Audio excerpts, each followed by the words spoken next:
territory of my last review of Fun Movie. If you've never seen Plan 9 from outer space, you've obviously been living in a hole, probably lined with fluff plucked from your own chest. This is a cult film mainstay of the so bad it's good variety, and it's the most famous, if not the most infamous, of many terrible classics that have earned Ed Wood's status as a cult director. It almost stars Bela Lugosi. Going in knowing that this is a piece of crap, I kind of feel like I'm taking a cheap shot at an easy target, but as a classic cult movie we all would have been aware of, I really can't ignore it. Plan 9 is about aliens, blah blah, raising the dead as an army, blah blah blah, to stop us from blah blah, floors from the moon, blah blah, and I could shit you with anything here. Because even if you've seen this movie, you don't know what it's about. It doesn't make any goddamn sense. And all people do is make fun of all the errors anyway. And there's a lot of them. I'm actually not going to take the time to harp on every single discontinuity error, visible boom mic, floppy gravestone, violation of basic physics, repeated clips, or scenes flashing day, night, day, night, day, night fast enough to give an epileptic seizures. I counted 50 errors in a 78-minute flick. We'd be here all week.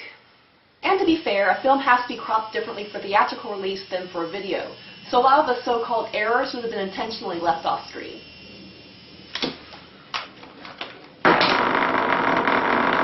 Yes, kids, this means I'm going to address Plan 9 as a story. There are those who have claimed that Wood's problems were merely budgetary, that given sufficient funds he would have made a great movie, or an okay movie. We're going to find out together. Not 30 seconds in, we know we're in for something special.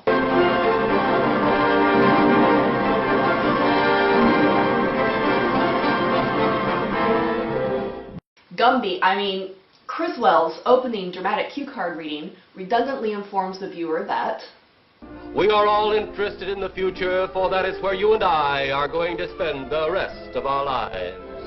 And remember, my friend, future events such as these will affect you in the future. After some confusing changes of tense, he inexplicably calls for the guilty to be punished. You mean like watching Necromania? The rest of the opening narration continues to use overblown monologue that makes less sense than your average opium dream. So it's a perfect introduction to the film. Ed Wood directing Dudley Manlove. And I thought porn all happened in Ed's later years. Dick Cheney did costumes? My God, did Nixon know about this? What, no starring role for our auteur? I guess science fiction gets pretty technical in the production details, and he didn't want to get spread too thin. Cut to meaningless backstory existing only to explain why this footage of Bella being wonderful is included at all.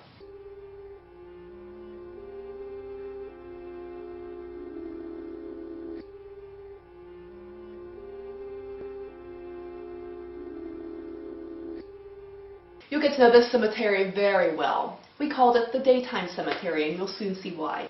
In a testament to Bella's underrated acting ability, he manages to be genuinely moving, despite the rather, how shall I say, tumescent narration. When death, the proud brother, comes suddenly without warning. Just at sundown, a small group gathered in silent prayer around the newly opened grave of the beloved wife of an elderly man. Sundown of the day. This writing is the equivalent of jacking off into a mirror. I mean, he's so obviously proud of it. This movie is also famous for having filmed most of Bella's scenes for another movie, and then they recycled it into Plan 9. But while they were filming additional Plan 9 stuff, Bella kind of died. And so Ed Wood got his wife's chiropractor to wear Bella's cape so they could finish the movie. And no, I am not making this up. So anyway, watching the movie can be really hard to tell who's who. So I've made you a chart. If you can see his face, it's Bella. No face, chiropractor. Chiropractor's also 6 inches taller. So I know it's tricky. If you need to review later, let me know. Meanwhile, Jeff Trent, an actually quite believable pilot despite apparent employment at an airline so cheap it can't afford controls and the steering wheel thingies are blocks of wood, sees a flying saucer. American Flight 812 requested. Seems the non-drunken marionette theaters were all hooked up. Enter the comic grave diggers, very Shakespearean. Don't like hearing noises, especially when there ain't supposed to be any. Yeah, sort of spooky-like. So you're digging a grave in an empty field for God knows what purpose, and you're spooked? Then I suggest you don't look over into the cemetery at her. This is Vampira, so goth she creates night from day. Incidentally, she was the world's first ever TV horror movie host, and she was quite the celebrity at the time. Wood's original screenplay gave her character lines, but she would only be in the movie if her character didn't talk. Have you heard the dialogue so far? I can see why. Anyway, she offs the gravediggers because, well, I don't really say why or how. Bela's old man character dies of sadness, and his longtime employer, the Clown Car Factory, donates the tomb. The cops rush off to investigate the deaths of the gravediggers, along the way changing model of car, paint job, and time of day to fool any criminals. They finally pull up in front of the magically appearing graveyard we will call the Night Cemetery. By no means assume that these names have anything to do with the scenes in which they appear, especially when they appear together. Just play along and pretend you understand, like Crazy Uncle Fred Thanksgiving. And speaking of family occasions, this might be a good time to start getting liquored up to save yourself some pain. Massive police inspector Tor Johnson wanders off through the smoke of burning SAG membership cards through the same set of tombstones multiple times, looking for clues. The uniforms have their own theory. Oh, it looks like a bobcat tore into them. With this shovel. I thought a bobcat shovel was more mechanical. Anyway, while they're working on that mystery, the flying saucer lands near to the cemetery. Or far from the cemetery. Okay, the saucer lands in some relationship to the cemetery. We are introduced to Jeff's vivacious wife and their lovely exterior set as they watch the commotion in the cemetery coincidentally across the street. That's the 5th siren in the last hour.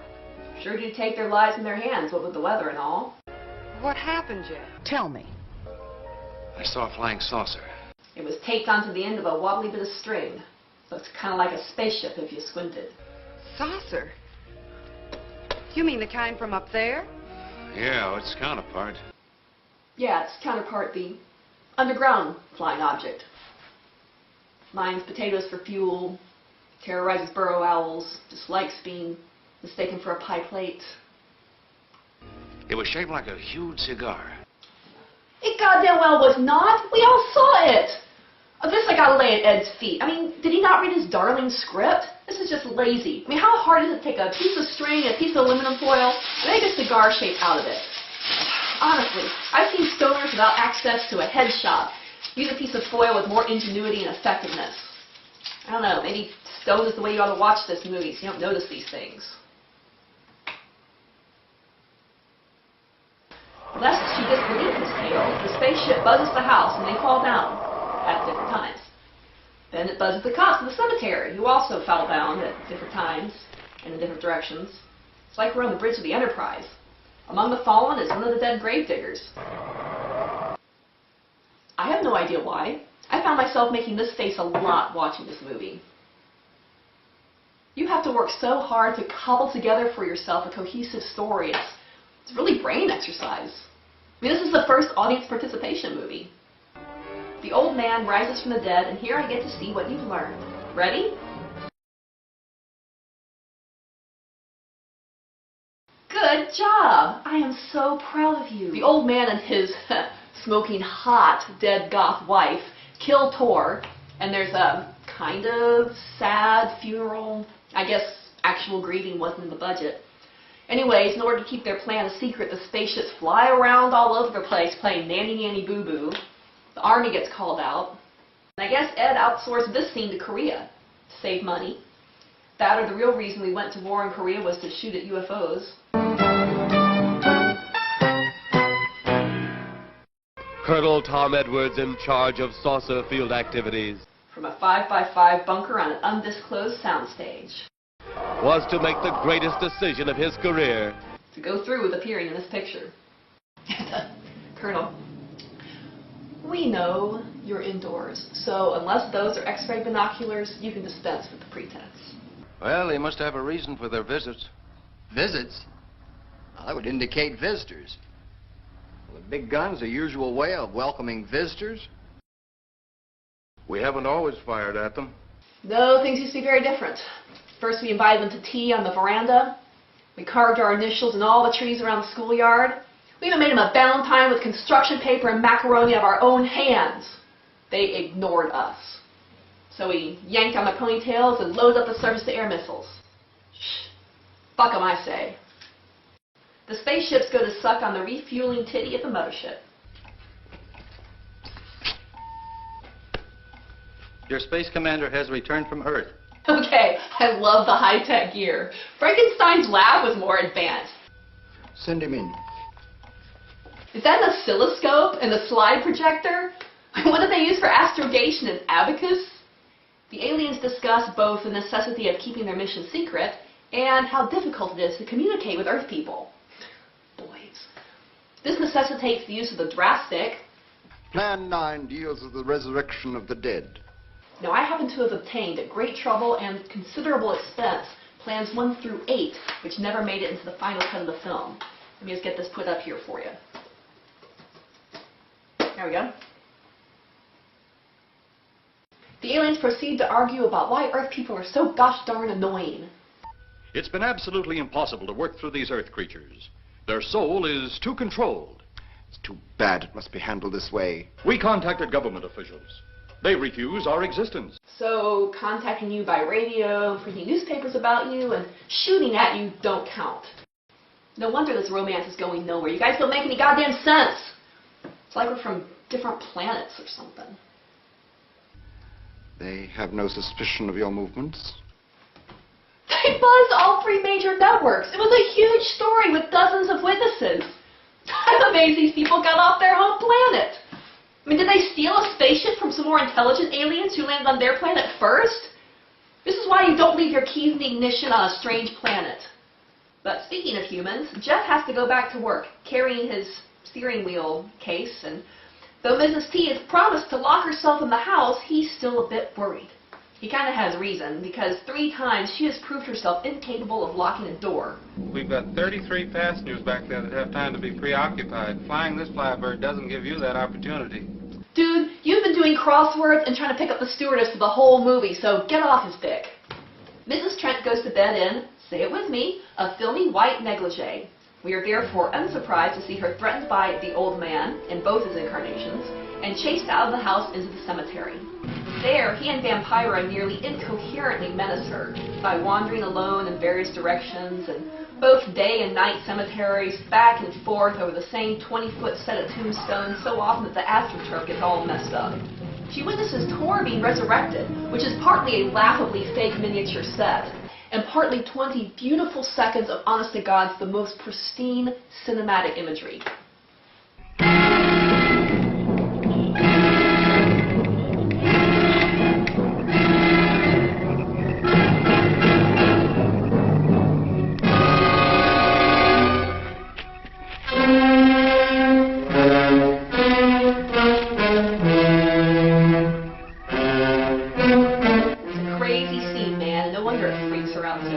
She was hysterical.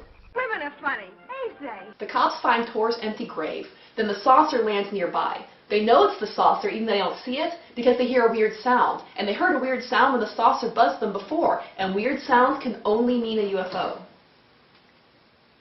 Then we see a Pentagon general give Colonel Edwards some Catch-22 bullshit.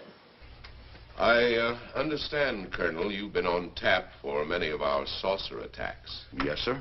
You realize there's a government directive stating that there is no such thing as a flying saucer. Yes, sir. There are flying saucers. This is more confusing than the X-Files. The general plays Colonel Edwards a tape of a translated radio message from the aliens, which hints at their mission. Then he sends them off to investigate the events of the movie so far and to communicate with the aliens. See what in hell it is they want. Flowers, candy, who can tell with them? The ghouls are brought into the ship and back to the High Muckety so he can hear about what little they've accomplished, chew Eros out, and then relax by gazing upon some impressive man's flesh. Yes, she's a fine specimen. I gotta admit, this guy has a certain amount of cool. And is it just me, or do these 2 performances give all these scenes a real drag queen kind of vibe? No! No! Yes. I have need. mean, maybe it's just all the drapery, but geez, the throws and sequins and marabou around, so I'm not confused. Also fun, the sci-fi babble is the verbal equivalent of the cobbled-together gear. Long-distance electrode shot into the pineal pituitary glands of recent dead. Then cut the electrokinetic and turn on your ship's decomposure ray. We applied the cortical electrodes, but were unable to get a neural reaction from either patient. Edwards and the police lieutenant visit the Trents to ask about their sightings. While there, the aliens send the old man to scare them and then be decomposed by ray gun so that the humans will be impressed and listen to the aliens' message. Can't you just send a nice bottle of wine and ask for a date? They all go back to the cemetery to investigate some more, leaving Paula whinging in the car with a cop guard. Eros decides that since the three men are about to discover the ship anyway, he's going to let them board and then kill them to prevent them telling people. The humans go raid the spaceship, like you do. Guns are ready. Oh, there are the airplane's controls. They just got delivered to the wrong set. I wonder where the 8-track player and the ham radio are supposed to go. Oh well, at least they get to listen to that newfangled hi-fi on their off time. The aliens finally reveal their secret mission, to prevent dumb and so far irresponsible humans from inventing a weapon so powerful that it destroys not atoms but photons, thus destroying the entire universe. And yes, this is the most well thought out plot point of the whole movie. See her movement. After showing that Tor has kidnapped Paula, the aliens helpfully explain all about this solar of the night, which we had not heard of before but know all about now. Eros totally goes off the deep end when Jack insults him after he's been so helpful and all. I? A fiend? Even though you've seen us, heard our messages, you still refuse to accept us because of death. Because all you of Earth are idiots. You see? You see? Your stupid minds. Stupid! Stupid! I honestly love how that actor goes all out for that speech. Anyway, the cops rescue Paula by hitting Tor with a big stick, and then they knock on the door of the UFO and set off all that sexual tension like dynamite. Open up. The inevitable 1950s repressed homosexual manly man fight breaks out. The spaceship catches on fire and the humans all escape. Tana is unable to wake the unconscious Eros. Apparently a fire extinguisher was too complicated to have on board. The zombies become skeletons, the alien ship burns and blows up. We are free of their menace. Tilt, Plan 10.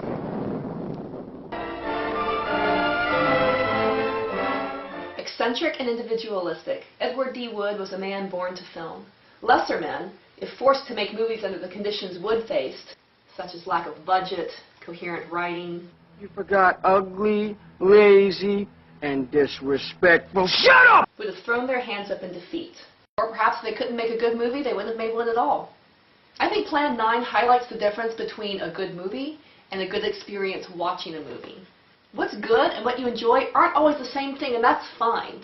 I do think it's important that you know which one you're looking at.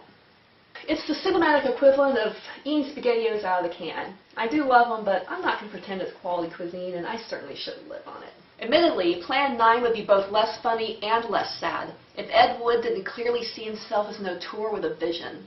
As a director of a Rocky Horror cast, I can appreciate how challenging it can be to see one's vision, however imperfect, however eccentric, carried out well. And I never tried anything on this scale. If his vision is higher than mine, can I really stand by and laugh when he falls more spectacularly? Well, yeah, I can. But I can't help but admire him, in much the same way as I do, and for many of the same reasons. And I can't deny that the movie does have its flecks of true gold. In the finale, the aliens offer some surprisingly deep social and philosophical commentary. They too have God. They too love their country. And it's hard not to read this as a plea from Wood himself, perhaps feeling as alien as a transvestite in the 1950s, as if he'd come from another planet. Ed Wood may have been one of the most devoted and least skilled filmmakers of all time, and the two add up to a level of absurdity that is rarely matched intentionally. Our craving for crap has therefore actually given him a part of his dream. Fame, if not fortune. Notoriety, if not respect. And the fact that he didn't live to see this backhanded adulation of his films is only a part of the tragic and oddly inspirational myth that his life has become. All said and done, Ed Wood is the mad scientist of cinema. He has grand visions of creating a famous masterpiece, and they all turn out to be monsters.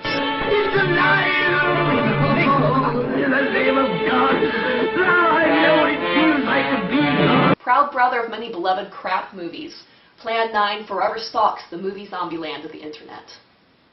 Even in death, Ed can't make a buck. Thanks for hanging out with me in the back row. On the platter for next time, we have more zombies with Night of the Living Dead. I'm Diana Genta. See you at midnight. White on white, translucent black capes, back on the rack.